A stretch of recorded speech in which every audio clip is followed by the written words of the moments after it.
কিছু লোক বলে যে মুরিদ না হলে জান্নাতে যাওয়া যাবে না, মানে জান্নাত মুরিদ হওয়ার চাবি জান্নাতের নাকি? মুরিদ হওয়াটা একটা মুস্তাহাব।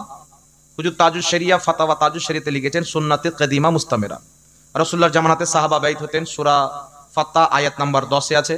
সূরা মুমতাহিনা আর আয়াত নাম্বার 12 তে আল্লাহ বলেছেন মহিলাদেরকেও নবী বাইত করেছেন পর্দার আড়াল থেকে।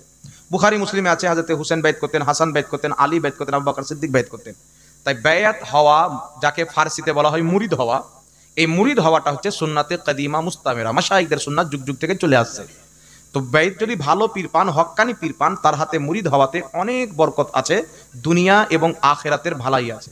যদি আপনি কোনো ভালো পীর পেলেন না, যজ্ঞ পীর পেলেন না, মন পছন্দ পীর শরীয়ত হিসাবে যে পীর, ওই পীর পেলেন না, তাহলে আপনি যদি বায়াত না হন আর আহলে সুন্নাত ওয়াল জামাত সুন্নি আলিম ওলামাদের কাছে মাসলা মাসাইল শিখে জীবন যাপন করেন, তো আপনার জন্য পীর হচ্ছে সুন্নি জামাতের আলিম ওলামারাই।